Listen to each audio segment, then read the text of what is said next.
Tonight, we'll be strolling through the average life of a medieval peasant. Spoiler, it involves dirt and porridge that tastes like sadness. You'll wake up in a straw bed you share with your entire family, and a mouse who decided that your hair makes the perfect bed. So tuck in, relax, and get ready to time travel to an era where your breakfast was cold, but your annual bath was even colder. Unless you were royalty, life between 10th to 15th century was rough. You would have woken up early, not because you wanted to. No one in medieval Europe woke up early for joy or productivity. You woke up early because the animals inside your house decided it was time.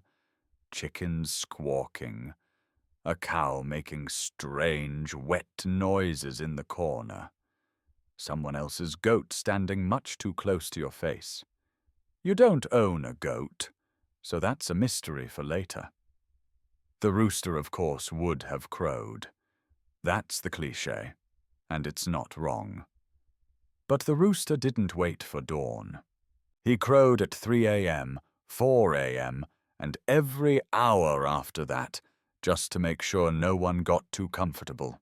Your home was one room, maybe two if you were lucky, or the Lord was feeling generous. And by room, we don't mean a cozy cottage with a thatched roof and flower boxes. We mean 4 damp walls made of mud, wattle, and daub, with a roof that leaked exactly where you liked to sleep. The floor was dirt. The windows were holes. Sometimes there was a bit of cloth to keep out the wind. Mostly there wasn't. You shared this space with your entire family.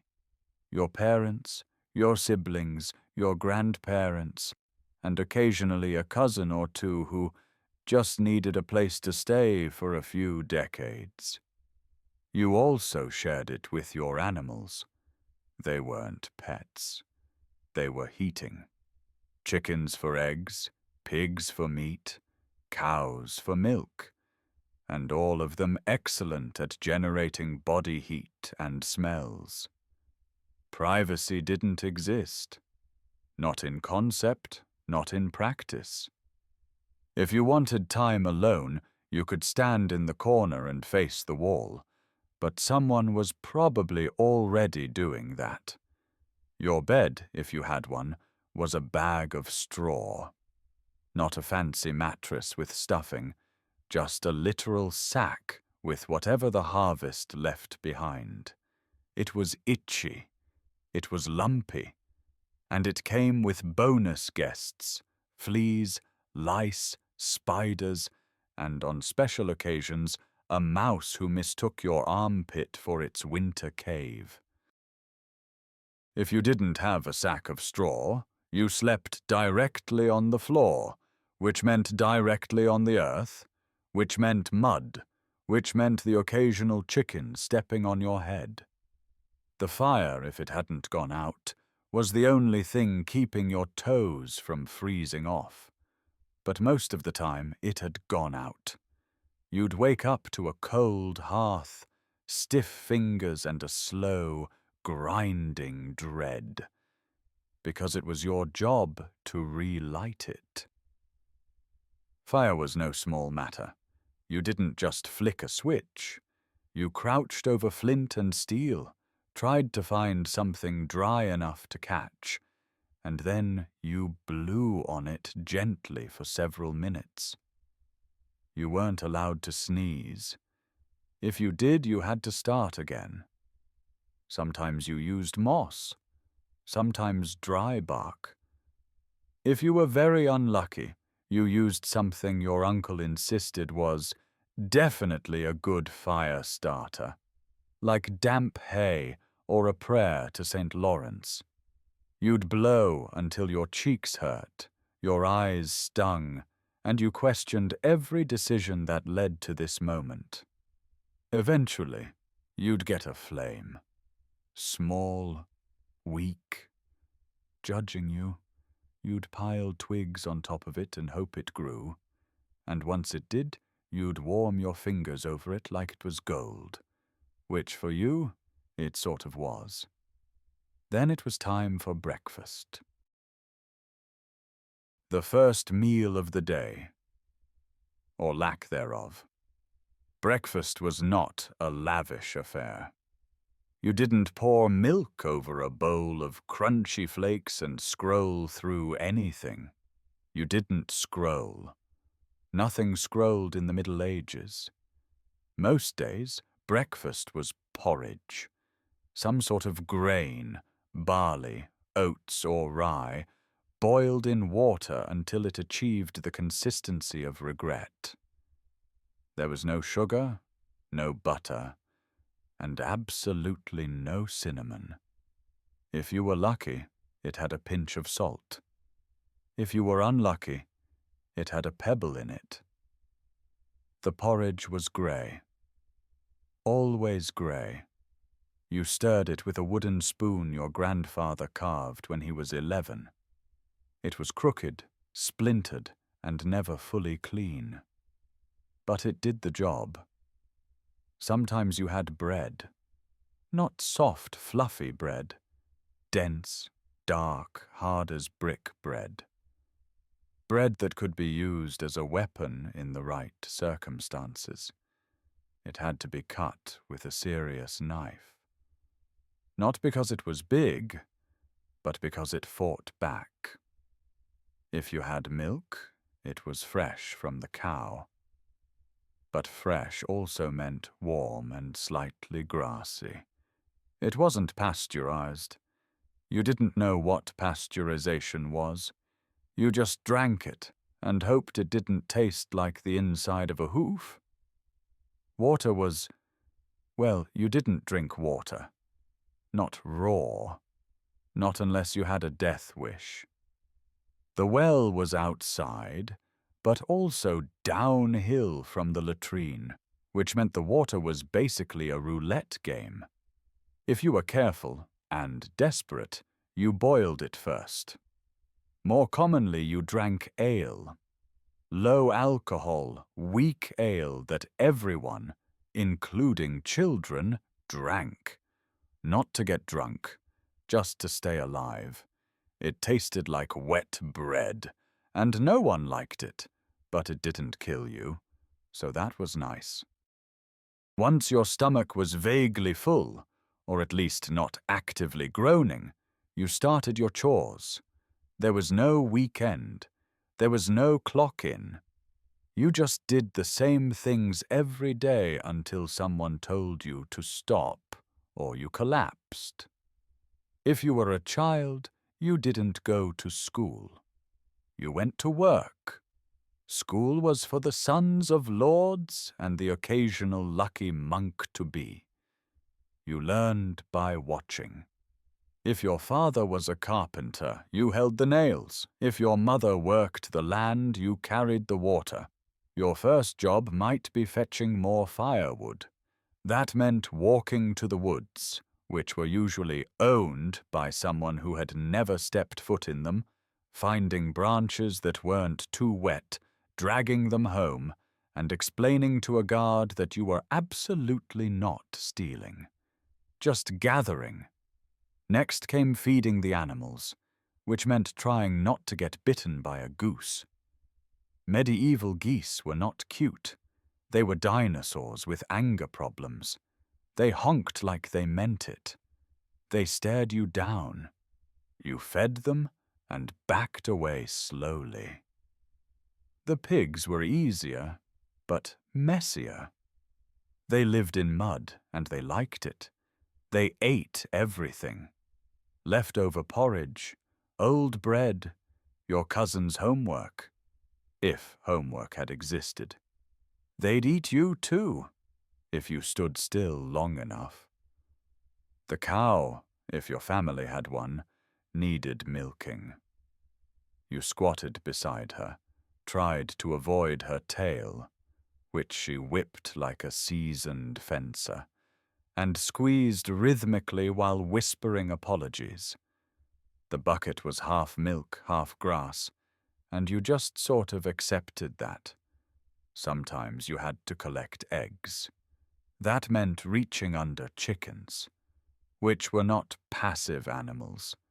You got pecked every time. Some chickens looked you in the eye while doing it, as if to say, "This is my house." And then there was the latrine. You didn't have a bathroom. You had a hole. Maybe a wooden shack over a hole. Maybe just the hole. The latrine smelled like it wanted to fight you. It was shallow, poorly dug, and located far enough away that you'd consider holding it in for another 6 hours. Flies lived there. Flies bigger than anything you've ever seen. Flies that buzzed with purpose. There was no toilet paper. There was moss. If you were fancy, a cloth rag that got washed, poorly, and reused. This was not a glamorous time. Everyone used the same latrine, sometimes at the same time. That's how things were. You didn't make eye contact.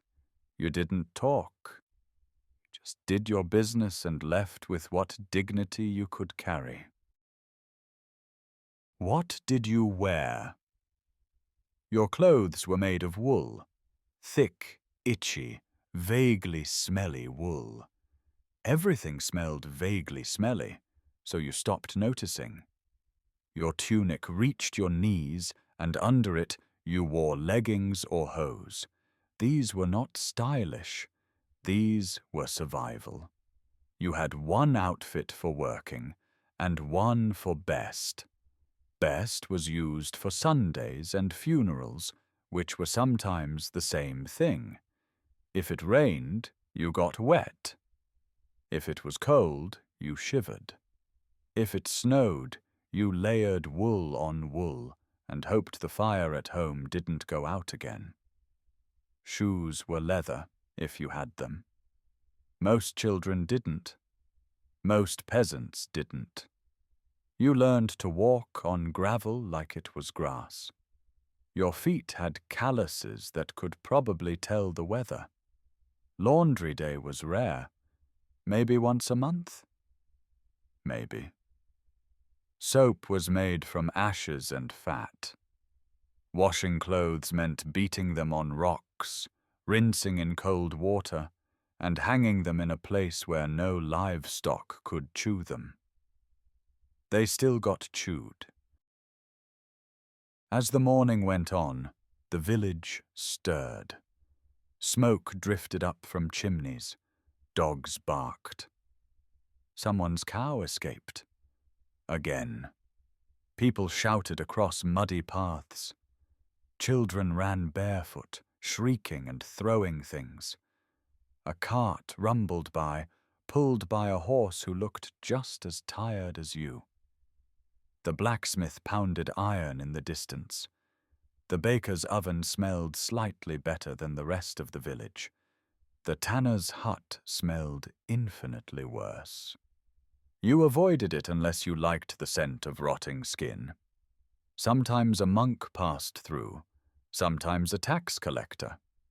You preferred the monk. You had already been awake for hours. Your muscles ached, your hands were scratched. You were hungry again. But the day had just begun. There was still work in the fields, or inside, or for the Lord. Always for the Lord. You didn't think too far ahead. You didn't wonder what your life's purpose was. You didn't dream of retirement. You thought about lunch, and whether or not the goat would be sleeping in your bed again tonight. Probably. Since 90% of people weren't lounging in castles sipping wine from golden goblets, let's take a look at what the peasants were up to. These are the folks who didn't get to throw lavish feasts ride horses, or attend jousting tournaments. Instead, they had jobs that didn't require a crown, a suit of armor, or a flattering portrait. Their roles were far more practical, and let's be honest, a little less glamorous. Work is more than just getting stuff done. If you thought waking up early was the worst part of your day, think again. Now came the real fun. Working. And let's be clear, it wasn't like today, where you could get away with slapping a coffee mug in your hand and calling it a day. No, work in medieval times didn't come with breaks or HR complaints. You just worked, and worked, and worked some more. So what did the peasants do? Well, let's start with the men's duties. There was no such thing as a 9 to 5 back then. If you were a man, your day typically involved some combination of working in the fields, tending to livestock, or doing craft work. You know, things that didn't involve any real rest or relaxation. If you were a farmer, well, your job was to be really close friends with dirt. You spent most of your day plowing fields, sowing seeds, and harvesting crops. When the sun wasn't giving you sunburns, the rain was giving you a wet, miserable day. It's no wonder so many medieval peasants were, well, thick-skinned. And don't think it was any easier for women. No, if you were a medieval woman, your responsibilities extended far beyond the kitchen. In fact, you were often the backbone of the household. Men might have been out plowing fields, but women were at home. Also plowing, but not in the way you're thinking. Their plowing was more literal. Women were responsible for spinning wool, making clothes, and maintaining the family's well-being. You'd be surprised how much time it took just to create enough clothing to avoid everyone in the family walking around in their birthday suits. But there's more. Women were also in charge of the garden, which wasn't just for flowers and fun. No, this garden was your source of food, your entire grocery store, and your survival plan all wrapped in one. You were either growing vegetables or crying over the fact that nothing was growing, which was the medieval equivalent of, "I'll try again tomorrow." Once the basic survival tasks were out of the way, both men and women turned to crafting. If you lived in a village, you probably didn't have a lot of fancy items like we do today.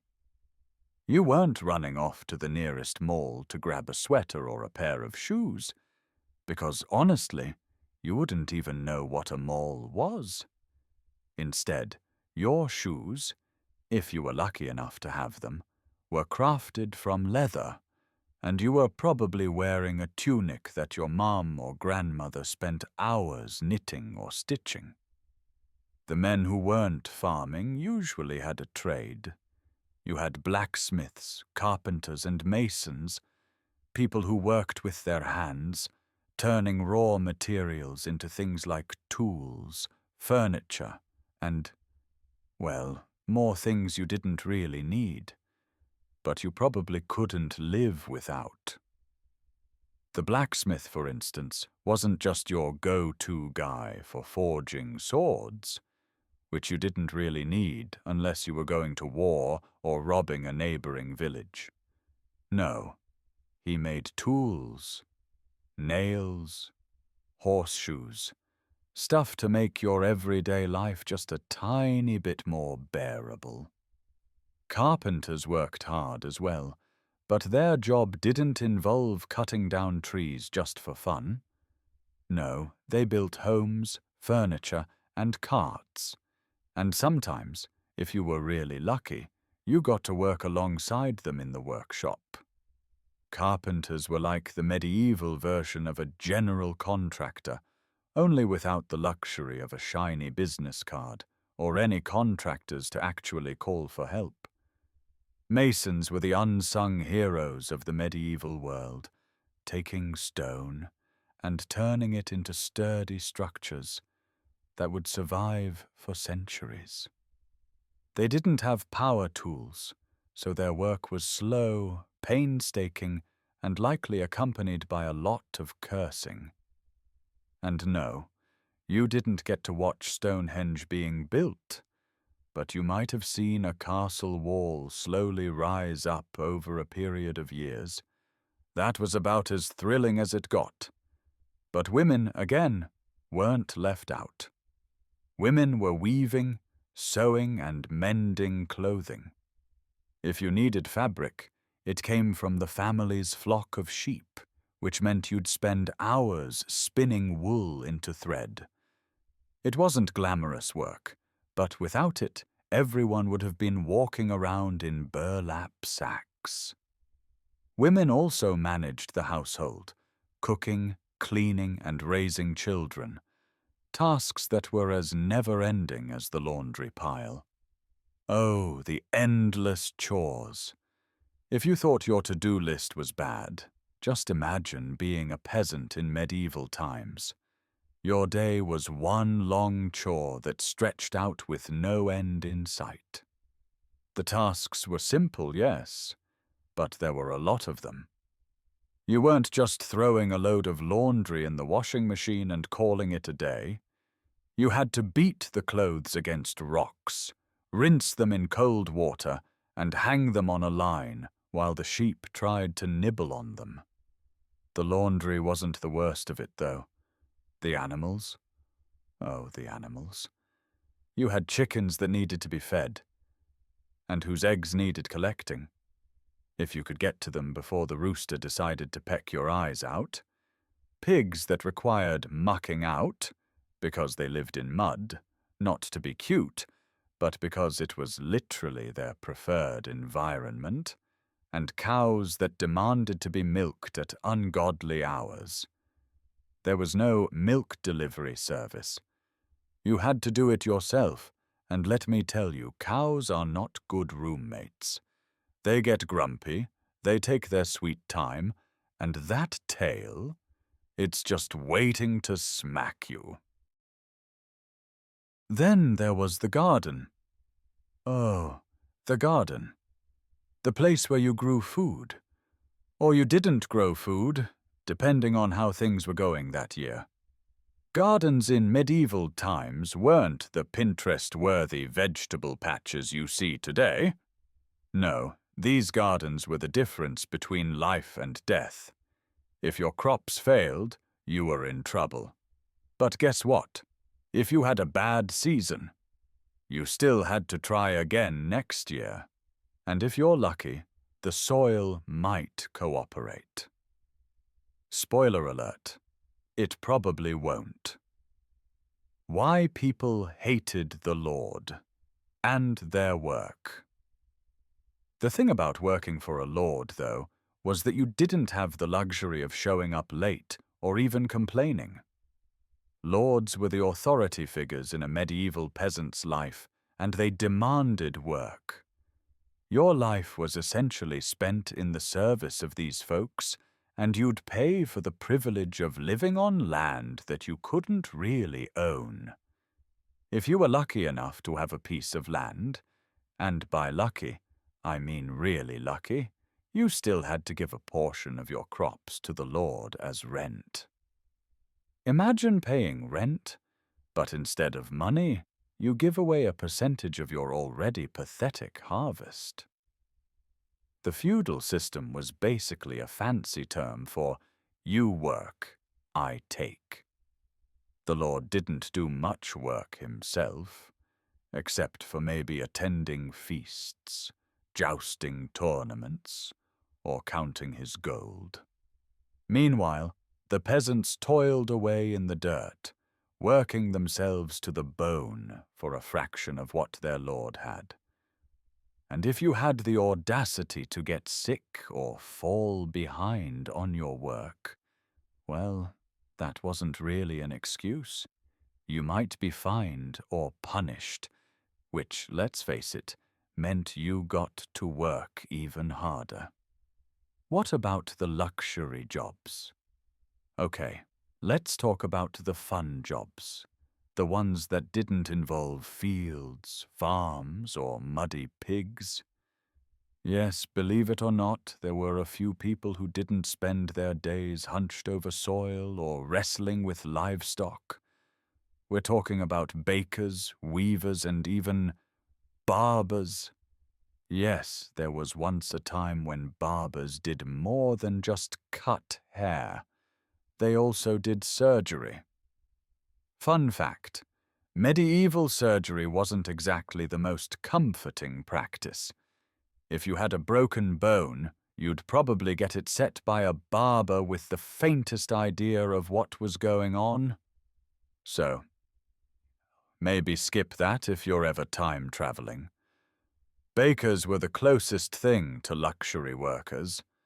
While they didn't get to sit on a throne, their bread was a coveted commodity. And trust me, in a time where food was pretty basic, bread was life. The bread they baked had the potential to make or break a peasant's day. Fresh bread, on the other hand, was like a little taste of heaven, if you got lucky enough to have access to it.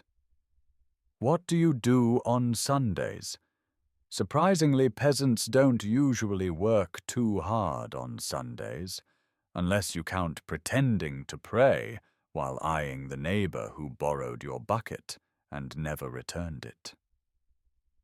The church bells ring, summoning everyone in the village like sheep to a particularly judgmental shepherd. You can't not go. That's how people end up mysteriously sick. Or worse, gossiped about. The church, social center, guilt machine, and free entertainment.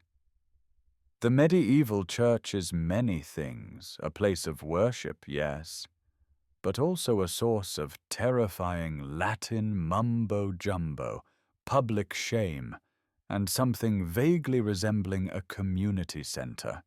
If your community center were deeply invested in your sins and had a decorative bone of a saint nailed to the wall, you arrive at church in your best, meaning your least mud-covered, wool tunic. Your hair is tangled, your feet are bare, and the neighbor's pig has followed you, probably because you smell like cabbage. Standard stuff. Inside, it's cold, dim, and smells like incense and damp regret. The priest speaks in Latin, a language you definitely don't understand. No one does, but you all nod along like it's the latest gossip. He could be quoting a cookbook for all you know. You cross yourself. It's the holy thing to do. Religion, the ultimate medieval hobby. In a world without electricity, central heating, or literally anything fun, religion fills the void.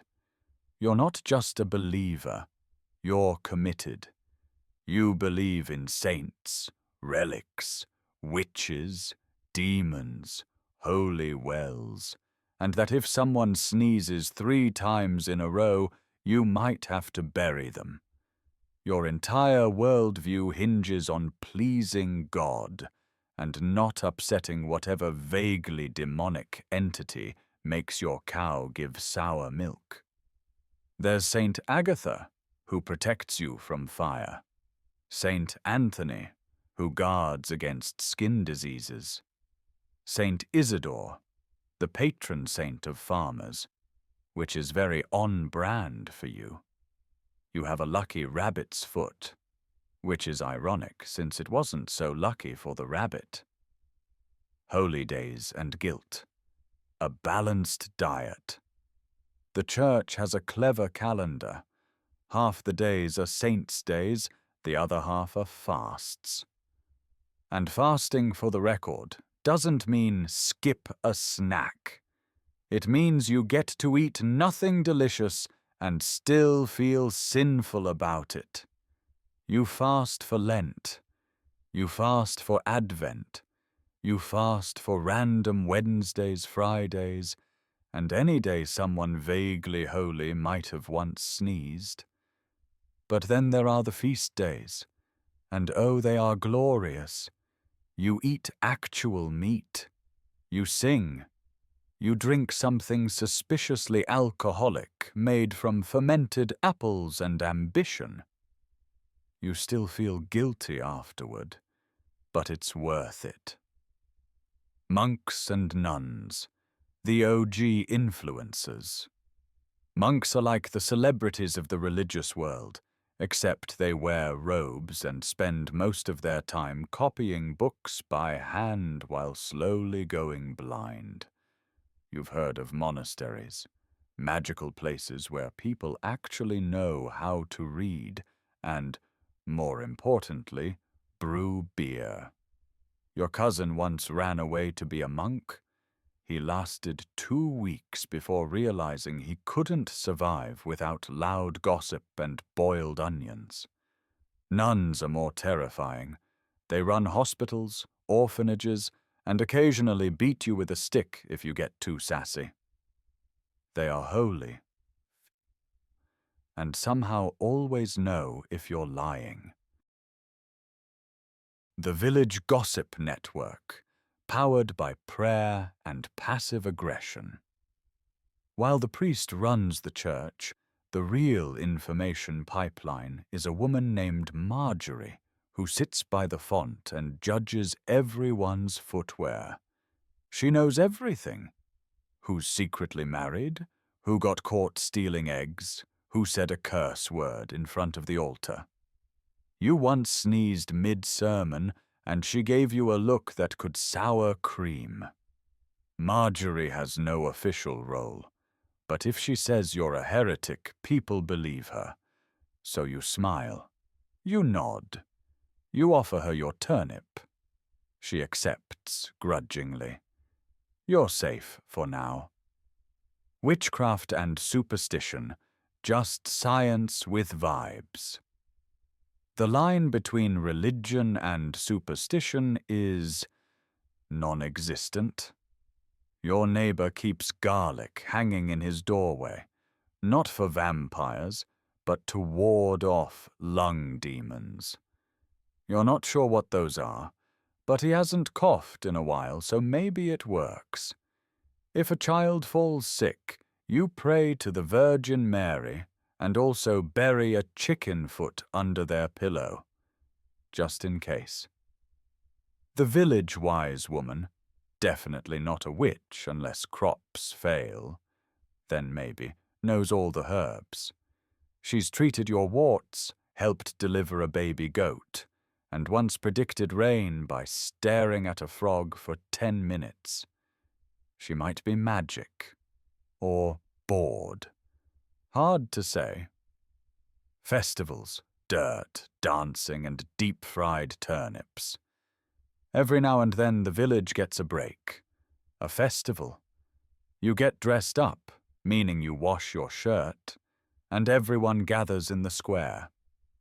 There's music, dancing, jugglers, and a man with questionable hygiene pretending to be a bear. You clap, you drink, you eat root vegetables carved into funny shapes and pretend they're meat. Some festivals are religious, saint this, saint that. Others are just excuses to party because the cow didn't die this week. There's always one guy who drinks too much and ends up asleep in a puddle. That guy is usually your uncle. You find him the next morning using your cloak as a blanket. Classic. Social structure. The pyramid of who gets to boss you around. You are a peasant. Above you is the reeve, the bailiff, the priest, the steward, the local lord, his lord. And then some guy in a fancy hat called the king. You've never met him. You're not sure he's real. For all you know, he's just a very powerful myth invented to justify taxes. Everyone has a role. Yours is to do everything and complain to no one. The Lord's job is to remind you how poor you are by riding past on a horse that eats better than your entire family. The priest tells you to be humble. Then he eats an entire goose on Sunday. Tithes, your weekly financial guilt offering. Tithing means giving 10% of everything you earn or grow to the church. You don't remember agreeing to this, no one does. It's just a thing, a law from God, probably written in a scroll somewhere that no one can read. You give them grain, eggs, wool, whatever you can spare. In exchange, you get eternal salvation and a very stern lecture if you ever try to hold back. Once you gave them a slightly wrinkled apple, and the priest stared at you like you personally offended the Holy Spirit. You've never sinned so hard with fruit before. Confession, like therapy, but with more guilt. Every now and then you confess your sins. It's private, kind of. You kneel in a wooden box and list everything terrible you've done, swearing, coveting your neighbor's cheese, having impure thoughts about the blacksmith. His forearms are distracting. The priest sighs. He gives you penance, usually prayer, sometimes fasting. You feel a little better, but also worse. That's how you know it worked. The afterlife. Medieval edition. You believe in heaven. You also believe in hell. And purgatory. A kind of divine waiting room filled with regret and maybe boiling water. You're not sure where you'll end up. Hopefully not in hell. You once heard it involves eternal fire and a demon licking your feet. You want heaven, endless feasts, no lords, and maybe shoes that don't give you blisters. You imagine it often, usually when you're ankle-deep in mud and the cow has kicked over the milk bucket. Again. Your identity is 25% farmer, 25% worshipper, and 50% tired. Religion isn't a hobby. It's the air you breathe, the rules you follow, the fear in your bones when thunder strikes, and you're not sure if it's weather or divine punishment. Community life is tangled up in all of it. You sing hymns, you gossip after Mass, you help carry old Agnes to the healer when she sees angels. Read, drank too much cider. You laugh together. You mourn together. You pray together. You share everything, except decent shoes. Now let's talk about meals, markets, and social life. Ah, dinner. That time of day when you sit down, take a deep breath and ask yourself, how much bread can one person really eat before they start to cry? The answer is apparently a lot. Your evening meal consists of bread, maybe some onions if you're lucky, and whatever else you can scrape together from the bottom of the pot. A bit of cheese if you're feeling extravagant. It's not so much a meal as it is a test of endurance. Some days it's nothing but stale bread and a grim sense of resignation. You'll gnaw on that loaf like a sad hamster in a cage, only without the comforting knowledge that you'll eventually get some fresh fruit if you're a good pet. The idea of seasonal fruits is mostly a myth, unless you count rotting apples. They're a special treat, kind of like dessert, but also not. You can't wait to feast on those turnips again. But hey, at least you don't need to worry about getting scurvy. That's what a diet of nothing but bread, turnips, and maybe some cabbage does for you. It keeps your gums in check, because there's no way they're getting scurvy with this lack of vitamin C. The market. But it's not all bad news. Sometimes you get to visit the market. This is where things get interesting. The market is a bustling, dirty affair, where people yell at you to buy their wares, and the air smells faintly of wet dog, unwashed feet, and the distinct aroma of everything's fine as long as no one notices the rat in the corner.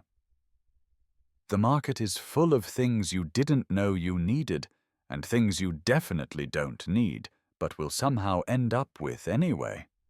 Potatoes. Oh, there are so many potatoes. You've never seen so many potatoes in your life. It's like someone walked into a field of potatoes, said, "I'll take them all," and then dumped them into a pile in front of you, just to prove that the entire village is indeed obsessed with potatoes. You may go to buy eggs, but somehow you walk away with wool. You trade your eggs for wool, then trade the wool for ale. Now you're holding ale. You're not entirely sure why you made these trades, but it doesn't matter because that ale is cold and kind of makes the day less terrible. The ale doesn't make life good, but it does make life feel slightly less pointless. And so the barter system goes on. It's not complicated. It's simple. And it's just like how they say, trade what you have for what you want, but also consider that you're probably going to end up with something that doesn't make any sense. You know that you're going to leave with a chicken or a pig, even though you didn't go to the market for a chicken or a pig. It's the medieval equivalent of an impulse buy. Love and Romance, Medieval Edition. You've heard of it. You think your parents have it, though their version mostly involves arguing over who forgot to stir the pottage and who let the goat into the house again. Courting someone in your time is a delicate process. First, you exchange glances. Then you pretend not to notice each other.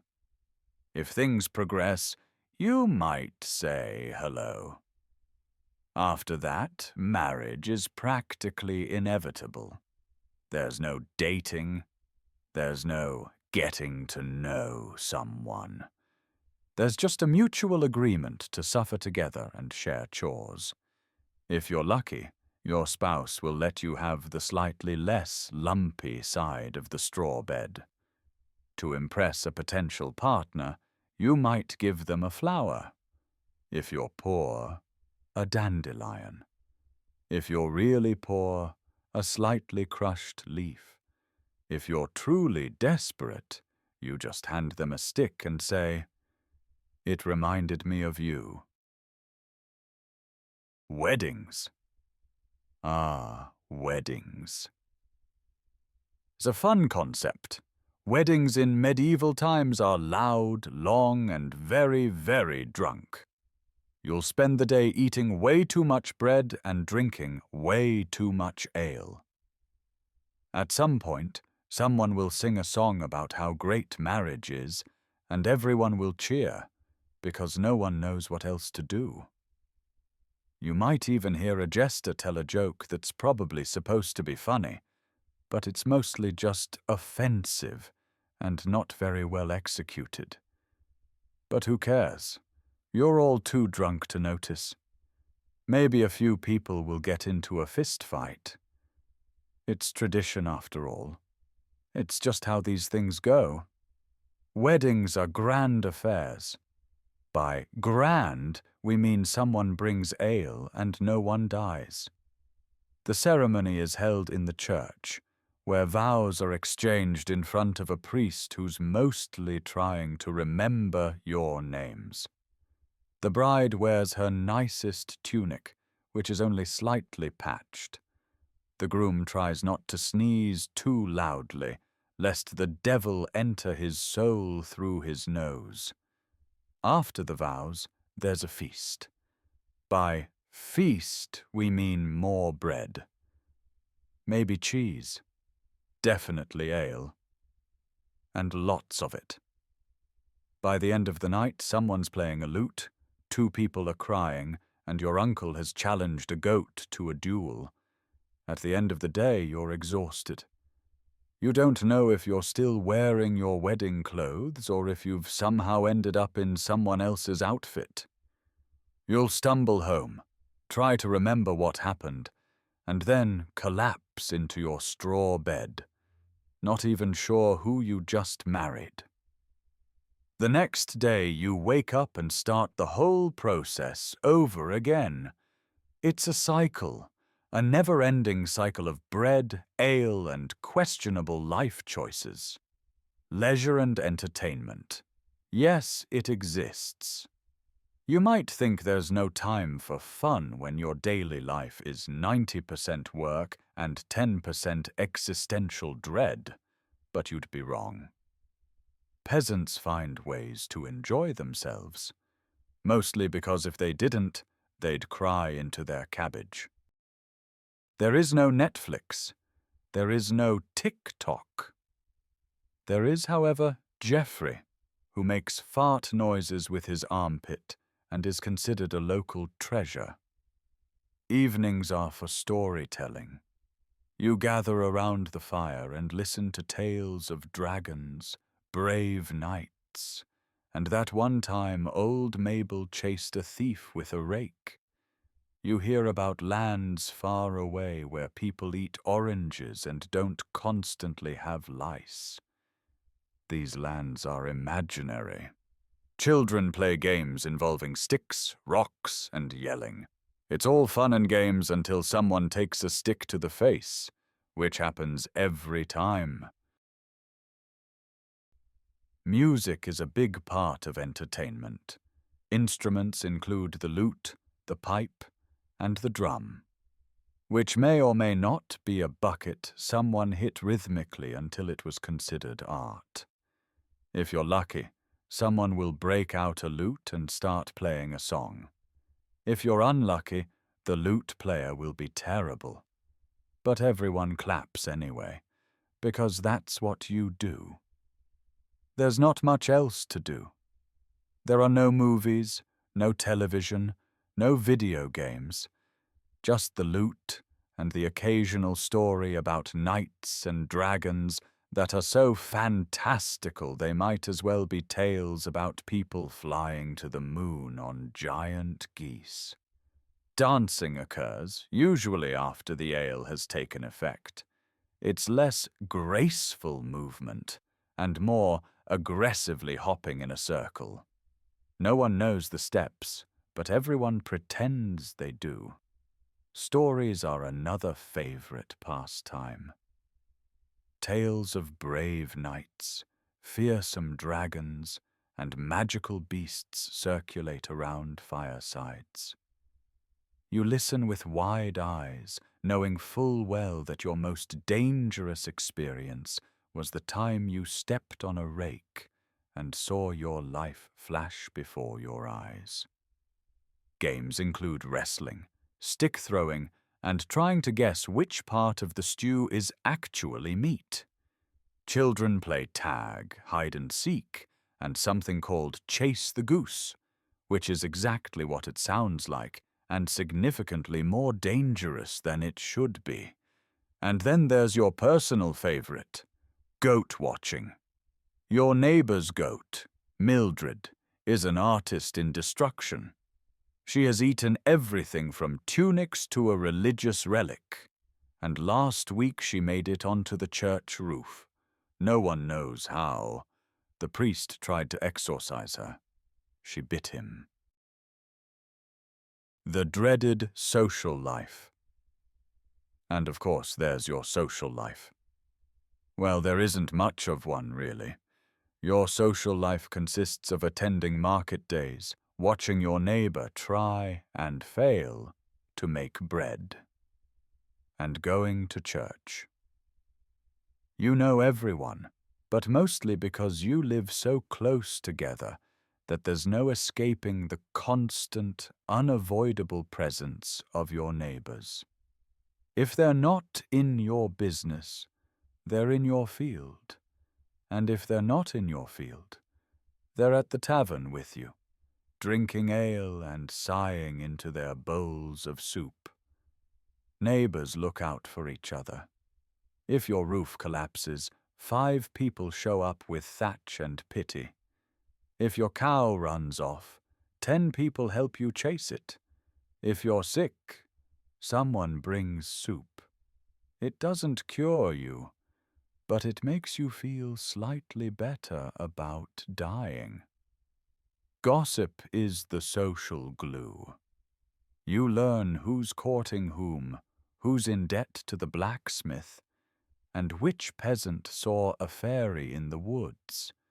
It was a cow, but never mind.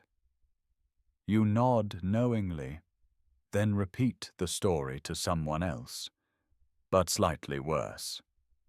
Your best friend is someone who once gave you half a turnip during a bad harvest. You'd die for them. Or, more accurately, you'd give them your last piece of bread, which is practically the same thing.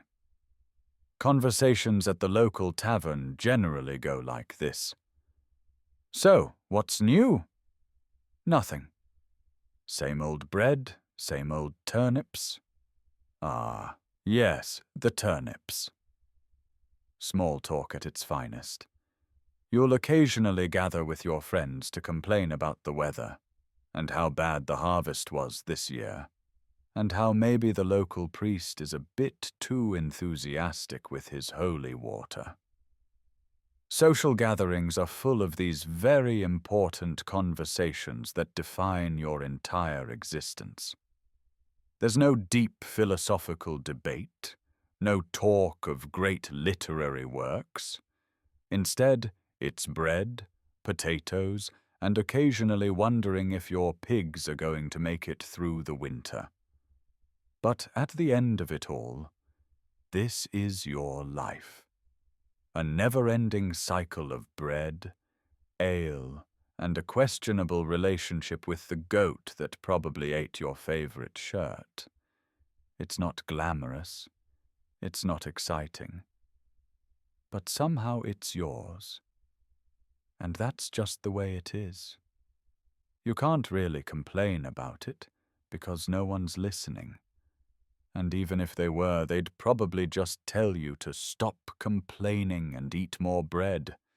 You'll keep going to the market, buying wool, trading eggs, and trying not to think too much about how the rat in your kitchen is probably eating your dinner. You'll keep attending weddings and watching the goat eat things it shouldn't. You'll keep nodding politely at the priest as he speaks Latin, because it's the holy thing to do, even if you have no idea what's happening. This is your life, and it's probably going to stay that way for the foreseeable future. Until you get a little older, then maybe you'll become one of the people everyone else feels sorry for. But for now, you'll just keep grinding through it, day by day. Because that's what life is. Bread, ale, and a few too many potatoes. Let's dive into what an average evening is like for the peasants. So, evening has fallen on your charming medieval village. The cows have mooed their final moo. The chickens are asleep, standing up because they're weird like that. And you, dear peasant, are home from a long day of doing things like breaking your back in the fields and contemplating your deep, unrelenting hunger. Now comes dinner, and it's bread. Again.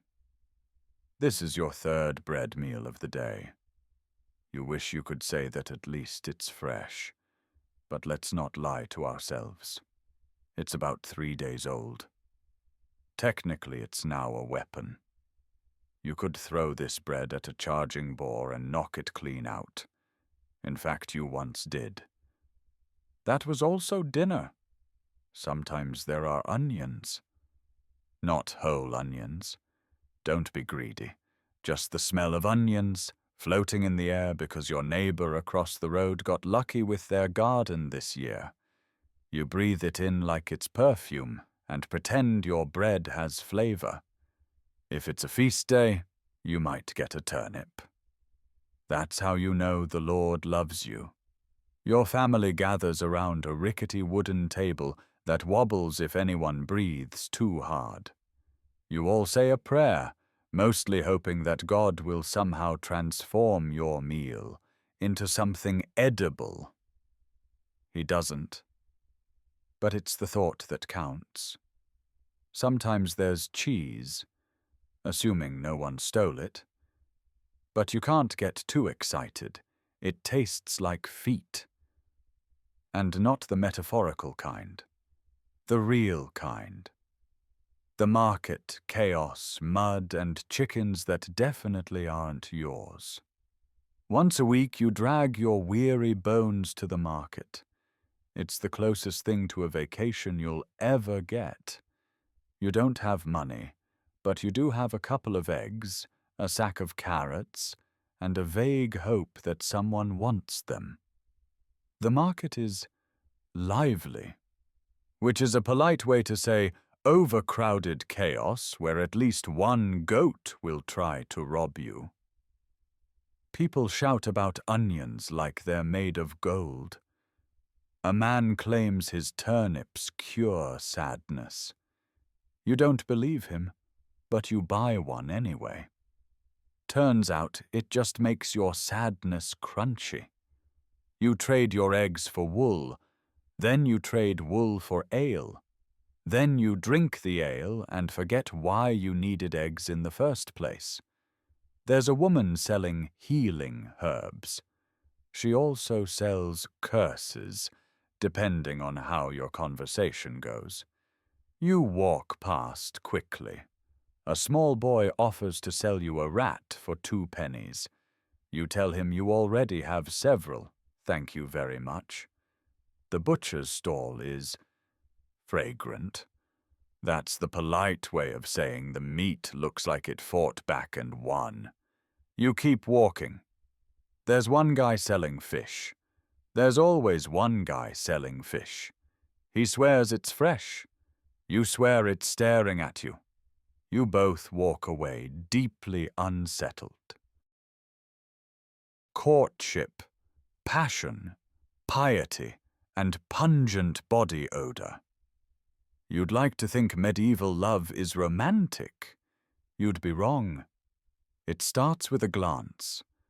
That's all you're allowed. If you're bold, maybe you steal 2. Too many glances and you're suddenly forward, which is the 14th century way of saying probably a witch. You see someone cute across the church pews. You nod. They nod back. Boom. That's flirting. That's also the most action you'll see for the next 6 months. Your parents likely already arranged your marriage anyway, and it's not based on love. It's based on how many goats the other family owns. Romantic. If you're lucky, your betrothed has most of their teeth and only smells like medium-strength onion. If you're unlucky, you'll find out on your wedding night that they collect leeches for fun. Still, love finds a way. Sometimes it's during the May Day festival, when dancing around a pole somehow leads to lifelong commitment. Other times, it's when someone saves you from a runaway pig. Either way, the bar is low. Marriage, now with 40% more suffering. Weddings are loud. They're supposed to be joyful, but mostly they're noisy, muddy, and smell like beer, cabbage, and regret.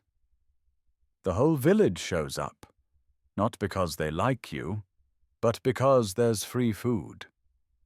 Someone plays the lute. It's technically music. The bride wears her best tunic, which is only slightly less patched than her everyday one. The groom tries not to look terrified. Neither of them has bathed in days, but hey, it's tradition. There's a lot of shouting. Some of it is joy. Some of it is Uncle Bernard yelling about the ale running out. It's hard to tell. The priest gives a long sermon in Latin. No one understands it, not even the priest. He's just saying the words he was told to memorize and hoping no one notices. At some point, people start dancing. It's not good dancing. It's just moving in circles until someone falls over and blames it on excitement. There's bread. Always bread. Occasionally meat. Sometimes someone even brings a pie, but it's 80% turnip and 20% mystery. Eventually the couple is pronounced married and everyone cheers. Or they're just drunk. Either way, it's a good time. The weekly bath, or lack thereof. Bathing is controversial. The church says too much cleanliness leads to vanity. Your neighbors say too little cleanliness leads to fleas. You pick your poison. You wash in a cold stream when absolutely necessary. And by wash, we mean splash water near yourself while pretending you've done something useful. Soap is rare. The one bar your family owns is now more heirloom than hygiene. It's mostly used for weddings and bribing the priest. If you're noble, you bathe in a wooden tub filled once a week. If you're a peasant, you bathe in the same wooden tub, but only after 7 other family members have already used it. By that point, it's more stew than bath. The gossip mill. News spreads fast in a village where everyone is related by blood, marriage, or shared goat custody. You hear about everything. Who's sick, who's secretly seeing the Thatcher's son, who got into a fight with a goose. The goose won. Your neighbor Agnes is the unofficial village news anchor. She claims it's not gossip, it's concerned observation. She knows what everyone had for dinner and who stole whose chicken last month. She also knows which priest snores during confession. Sometimes people gather just to speculate wildly. Is the baker's wife pregnant? Did the blacksmith actually see a fairy in the woods? Did someone find a potato shaped like the Virgin Mary? Yes. To all of the above. Probably. Celebrations, feasts, and other excuses to not work. If there's one thing peasants look forward to, it's a feast day. Not because they're religious, though they are, but because it means no work and possibly actual food. Feast days involve bread that's only slightly stale, meat of uncertain origin, and enough ale to forget that your house is held together with hope and soggy thatch. There's music, dancing, and at least one uncle who falls into the pig pen. People wear their finest rags, which look exactly like their everyday rags, just with less mud. Kids run wild, dogs steal food, and someone always challenges someone else to a cabbage-eating contest. You drink, you laugh, you eat too much, and then you remember tomorrow is back to digging holes for potatoes that hate you. Court life, more like court lies. Occasionally, someone from the manor throws a grand celebration. You hear about it from the baker's cousin's friend who once saw a knight's horse from 50 feet away. You imagine rich people feasting on swans and dancing in silks. Meanwhile, you're chewing on a carrot and trying not to think about gout. Still, you tell yourself that if you ever got invited to the Lord's banquet, you'd dazzle them all. You wouldn't, of course. You'd trip over your own wooden shoes and spill ale on a noble's lap. But dreams are important. When night time comes around, the sun sets. It does this every night. You'd think people would be used to it by now, but each evening there's a moment where someone mumbles, "Well, that's it. Might not come up tomorrow." Because medieval optimism is like medieval plumbing, non-existent. Once the sun disappears, everything turns dark. Not city dark. Not the power went out dark. We're talking ink black, trip over your own foot. I hope that was a cat. Kind of dark. There are no street lights, no glowing phone screens. Just the moon, if it feels like showing up.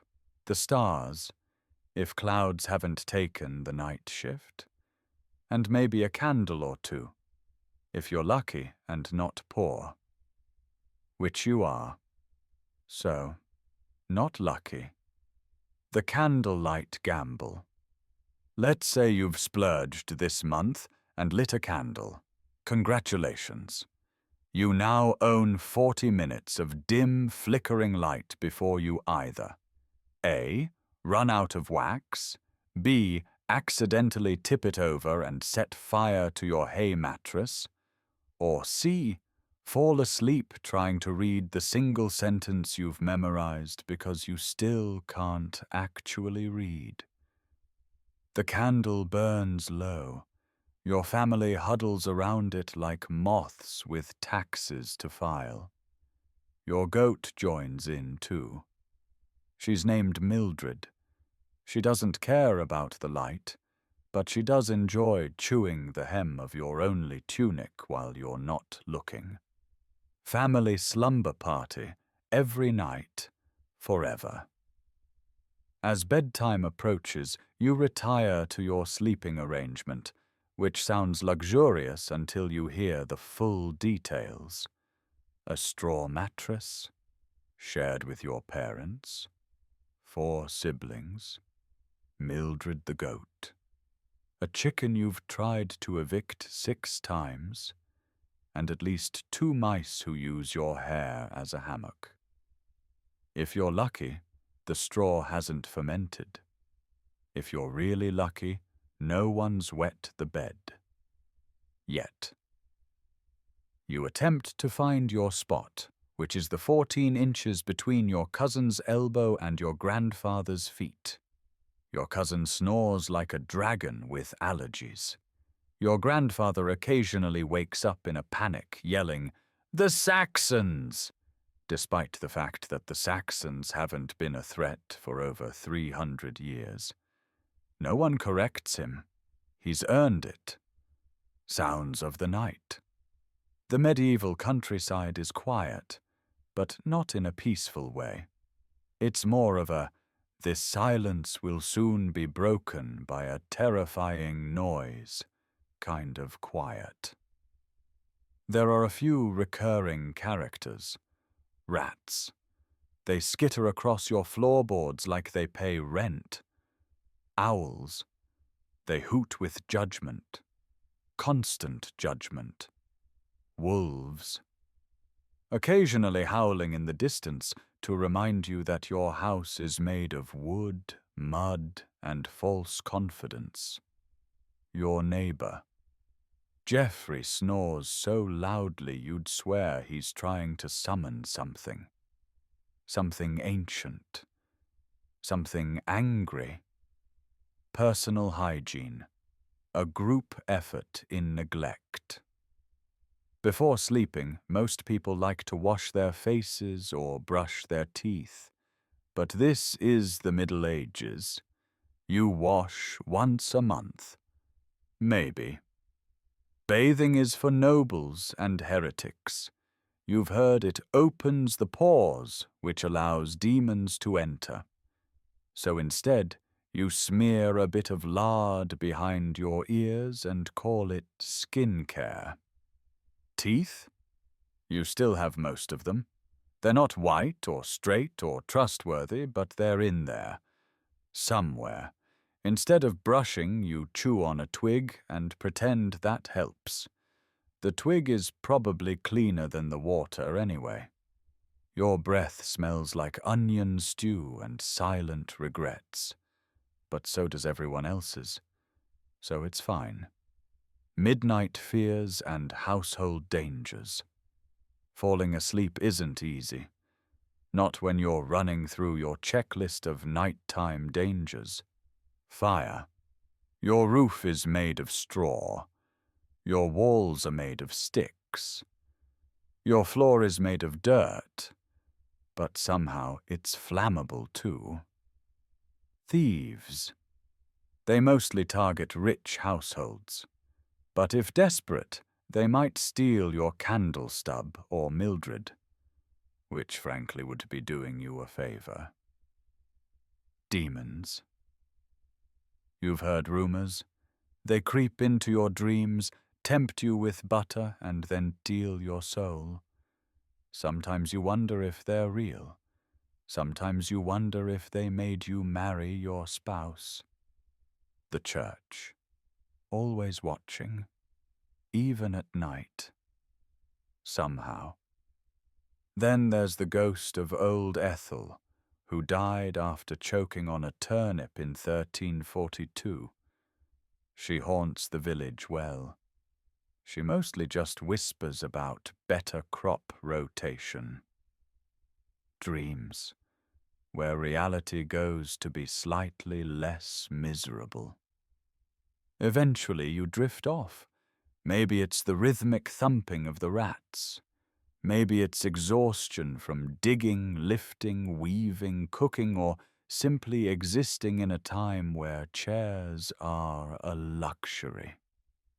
Whatever it is, you sleep. Your dreams are modest. A whole loaf of bread with butter. A fresh pair of shoes that fit both feet. A pig that doesn't bite. A well that doesn't taste like rust and frogs. The feudal system collapsing. Of course, you might also have nightmares. These usually involve your lord demanding triple taxes, your child marrying a Frenchman, or waking up bald. Again, because the mice stole your hair for nesting material. Moonlit romance, if you're lucky. Sometimes, if you're a young peasant in love, the night offers a chance to sneak out. You meet your sweetheart behind the barn. You hold hands. Maybe you kiss. If neither of you has eaten garlic that week, you whisper sweet nothings like, "Your hair shines like freshly thatched roof." Your breath is only mildly offensive tonight. If I had 2 coins, I'd give you 1. It's beautiful, until someone's father catches you and starts throwing turnips. Natural alarm clocks.